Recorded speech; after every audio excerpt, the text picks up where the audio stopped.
Bonsoir et merci d'être avec nous. Bienvenue sur Polynésie la Première. Voici les titres de votre journal.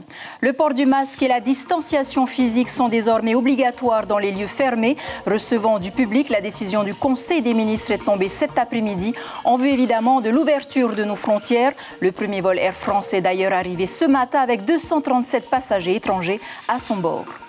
Plein phare également sur le phénomène TikTok depuis que l'application chinoise a débarqué en Polynésie.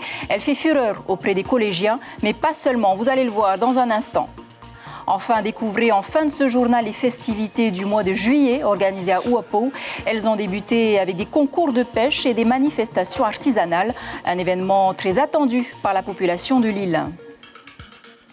Mais d'abord, cette information de la plus haute importance qui vient de tomber cet après-midi. Le Conseil des ministres a décidé de rendre obligatoire le port du masque dans les lieux fermés recevant du public et les transports en commun. Et la distanciation physique d'1 mètre, voire plus, s'impose aussi entre les personnes. Tout contrevenant s'expose à une amende pouvant aller jusqu'à 89 000 francs. Cette mesure est rendue obligatoire dès ce soir. Des mesures nécessaires et même vitales puisqu'on vous l'annonce depuis des semaines. Le premier vol international d'Air France avec à son bord 237 passagers est arrivé ce matin à l'aube et le système de détection mis en place par le pays s'est tout de suite déployé. Thierry Samfleur et Hubert Liao ont suivi le premier atterrissage. Ils étaient 237 embarqués à Paris, mais venus aussi d'autres pays européens. Chaque passager a passé un test avant le vol, rempli le formulaire ETIS avec tous ses contacts et des codes barres, et se voit remettre un kit d'autoprélèvement. Compliqué ? Pas vraiment. Il est vrai qu'en Europe, tout le monde est bien rodé, question Covid. En faisant des recherches sur Internet, on s'est tous tenus au courant. Et oui, dans l'avion, entre nous, on s'en est parlé aussi. Et voilà. Oui, évidemment, oui. Il n'y en a pas beaucoup ici, alors qu'en France, il y en a eu pas mal. On a dû être confinés et tout ça, donc oui, je comprends tout à fait que ce soit comme ça. On ne nous a pas vraiment expliqué. Et comment allez-vous faire ? Oh, il y a des documents à l'intérieur, on va se débrouiller. Vous savez où rendre les tests ? Non, mais il y a des adresses. L'autotest est à réaliser dans les 4 jours. Des relances par mail sont prévues et ce sont des dizaines de milliers de passagers qui vont être accueillis et suivis ainsi ces prochains mois. C'est donc une organisation ambitieuse et complexe pour l'Institut Malardé et le pays. Alors ceux qui sont sur Tahiti, oui, s'ils peuvent, ils nous le ramènent à Malardé. Ceux qui sont par contre dans les îles, ils le ramènent à l'hôtel où ils sont. Et ensuite, c'est nous qui récupérons dans les hôtelleries des îles. Pour que vous sachiez également que comme tout est informatisé sur la plateforme ETIS, donc la veille de leur prélèvement, ils vont être rappelés par la plateforme ETIS, ils vont recevoir un courriel qui va leur dire « vous devez vous prélever demain matin ». Très bien. Okay. D'accord. Et ensuite, s'ils ne se sont pas prélevés à 24 heures ou 48 heures, on leur dit « attention, on n'a toujours pas reçu votre kit, qu'en est-il » Les passagers arrivés ce matin sont donc les premiers dispensés de toute quarantaine à leur arrivée en Polynésie. Ce qui ne veut pas dire qu'ils ne prendront pas leurs précautions. France et Lucien arrivent de Guyane. Benjamin et sa famille viennent s'installer en Polynésie. Tu vas retrouver ta famille, tu vas garder la distance Il faut. Parce que là, on va prendre un avion. Hein? Ouais. C'est l'autre fils qui va nous laisser dans la maison. Tu vas rester un peu à l'écart ? Oui. Ils sont prévus. On a de la famille sur place ici, on va vraiment respecter les gestes barrières. Donc on va porter le masque, on ne va pas se faire la bise. Oui, même si on est confiant d'avoir fait attention, on va quand même pas prendre de risques. Oui. Le mot de la fin sera pour Pavel, un Slovène qui va récupérer son voilier à Nukuiva demain. Il comprend qu'il sera reçu là-bas avec un peu de suspicion, mais il se veut rassurant. Tout le monde est obligé d'être très prudent. Nous devons gérer cette situation tous ensemble. Et je suis sûr que nous y parviendrons. Demain, 2 autres vols venus de France et surtout le premier vol venu directement de Californie sont attendus. Et c'est un flux de 7000 passagers par mois qui est prévu par les autorités.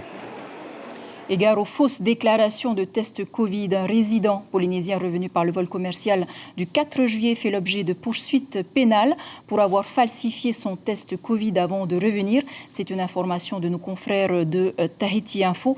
Et sachez également qu'une peine de prison et une amende de 5 millions de francs pacifiques sont les peines encourues pour ce type d'infraction. Et à Bora Bora, cette image devenue presque insolite, ce sont les premiers touristes étrangers accueillis par l'Intercontinental de la Perle du Pacifique. La direction de l'hôtel a misé sur la chaleur de l'accueil, une aide d'honneur et un personnel aux petits soins. Après près de 4 mois de fermeture et d'incertitude, l'ouverture tant attendue est enfin officielle, même aussi timide soit-elle. Les hôteliers qui ne manquent pas de promouvoir le Covid-free dans leurs établissements, d'autant plus que les employés sont désormais formés aux gestes barrières. Les précisions au micro de Rosanna Maihota. Nous avons mis tous les protocoles sanitaires en place, nous avons formé tous les employés, nous avons invité nos prestataires à venir à 2 réunions pour discuter des protocoles sanitaires que eux vont mettre en place aussi, qu'on soit d'accord et qu'on puisse en informer notre clientèle correctement. Et puis nous avons aussi formé certains de nos prestataires comme les bateaux, les prestataires de la sécurité. Et nous leur avons remis un petit catalogue avec la formation, les gestes barrières, la procédure quand on rentre à la maison aussi, parce que tout le monde a un petit peu tendance à croire que ça se passe dans les hôtels, mais qu'après c'est terminé. Mais non, c'est quelque chose qu'il faut prendre en considération après son travail, dans la vie tous les jours. C'est quelque chose avec lequel on doit vivre avec. Et chez vous aussi, n'oubliez pas les gestes barrières pour vous protéger, comme vous l'avez régulièrement les mains, respectez les distanciations sociales, évitez de vous faire la bise et surtout, je l'ai annoncé tantôt, le port du masque est désormais obligatoire dans tous les lieux fermés recevant du public. Justice, les élections municipales d'Aroué également attaquées par le commissariat après avoir reçu les conclusions de l'enquête administrative menée à la DSP. Une enquête qui, selon nos confrères de Traité Info, confirme non seulement des irrégularités dans la réalisation des procurations, mais pointe également du doigt des liens familiaux entre l'agent de la DSP en charge de ces procurations litigieuses et un membre de la liste de Teoura Iriti.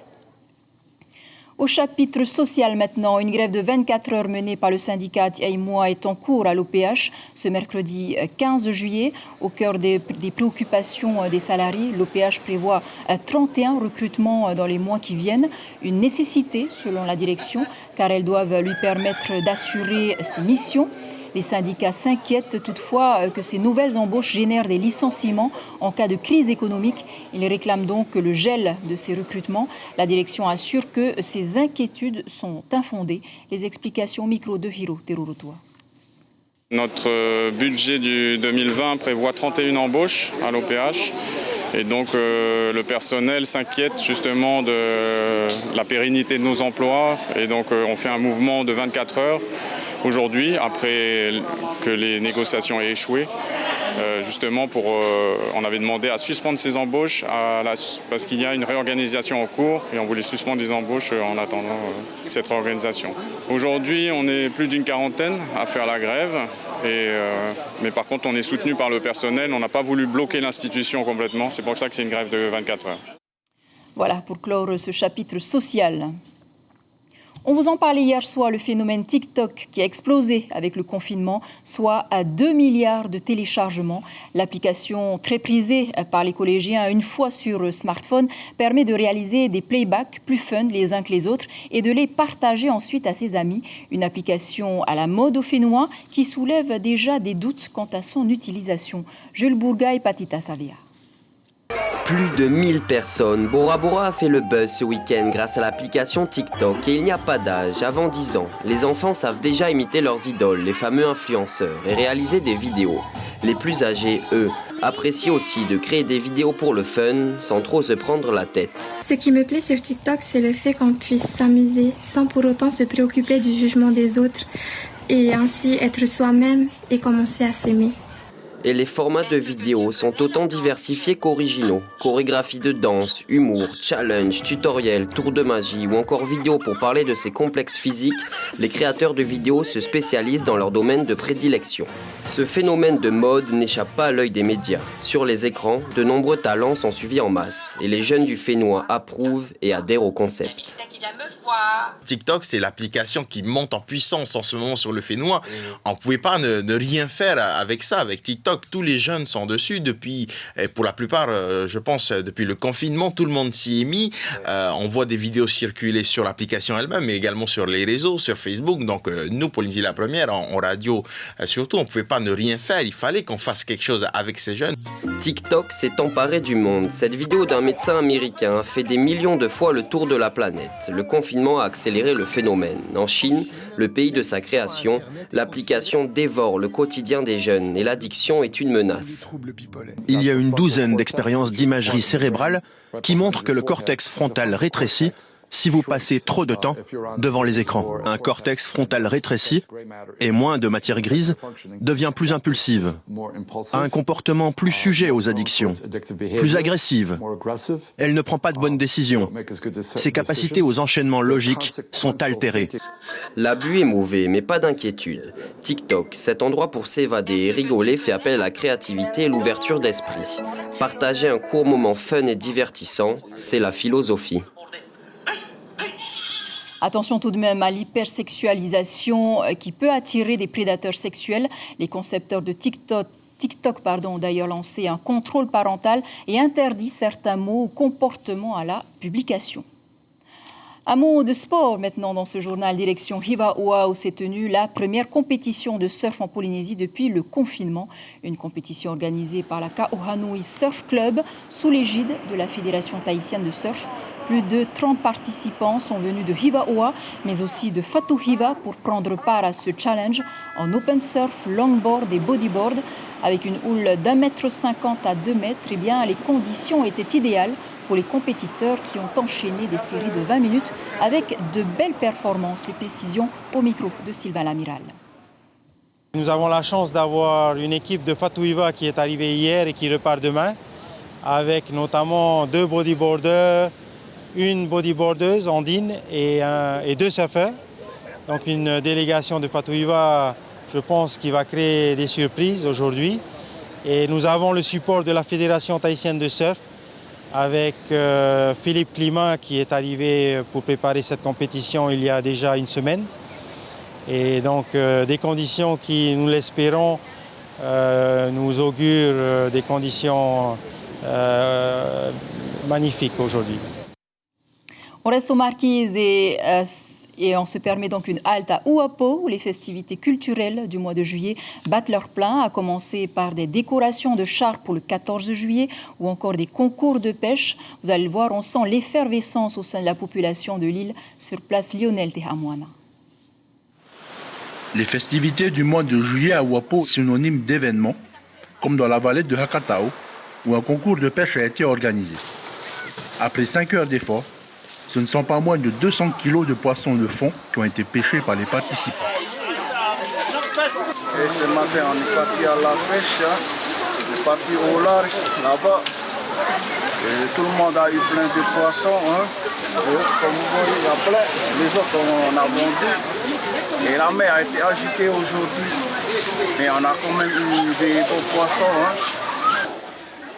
Du côté de Hakahau, un concours du plus beau bouquet a été mis en place par le comité des forains. Et parmi les candidates, on retrouve Colette. Je suis en train de faire un bouquet, un concours, et c'est la première fois que je participe. Mais un bouquet. Des efforts qui ont payé, puisque Colette a gagné le premier prix. On découvre aussi de belles initiatives comme ce char décoré à l'occasion du défilé du 14 juillet. Jonathan nous en dit un peu plus. J'ai choisi le thème Taunanu, l'agriculture. Et comme je suis dans l'élevage et l'agriculture, j'ai décoré mon char comme vous le voyez là derrière moi. J'ai utilisé le ourou, l'arbre à pain, ensuite la peau de vache, les cornes, et ainsi les peaux de chèvre qui sont sur le côté de la voiture. Voilà. Les peaux de chèvre. Comme on est dans l'élevage aussi et dans l'agriculture, on a tout mis ça sur le char pour montrer que nous, ma famille à moi, est dans l'agriculture et l'élevage. La population aura encore quelques jours pour profiter, notamment ce week-end, où d'autres activités viendront clôturer 10 jours de festivités. Voilà, avant de nous quitter, cet appel à témoins. La gendarmerie cherche activement Anita Kassel, âgée de 17 ans, placée au foyer Tia Enuhiri à Paia. La jeune fille a fugué le 4 juillet dernier. Toute personne l'ayant aperçue sont priées d'appeler la gendarmerie de Paia au 40 507 505 ou le 17. C'est ainsi que s'achève ce journal dont je vous rappelle l'information principale. Le port du masque et la distanciation physique sont désormais obligatoires dans les lieux fermés recevant du public. La décision du Conseil des ministres est tombée cet après-midi en vue évidemment de l'ouverture de nos frontières. Le premier vol d'Air France est arrivé ce matin avec 237 passagers à son bord. Un autre vol d'ATN arrive demain de Los Angeles. Une information qui est aussi à la une donc de vos quotidiens de demain. La dépêche titre sur le port du masque qui devient obligatoire. Tahiti Info, chez vous, c'est safe. Voilà, c'était l'essentiel de l'actualité. Merci de nous rester fidèles. 5h30, vos infos radio. On se quitte sur ces images de Denis Gromer, nageant au milieu des squales, filmées par Ryan Bourne. Denis Gromer qui défend la préservation des requins en Polynésie. Belle nuit sur la première, à demain.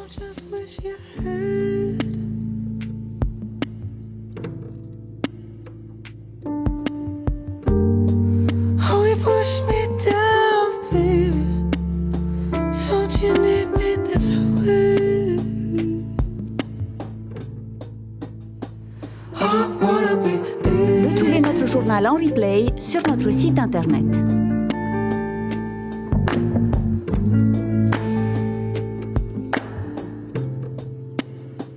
I wanna be.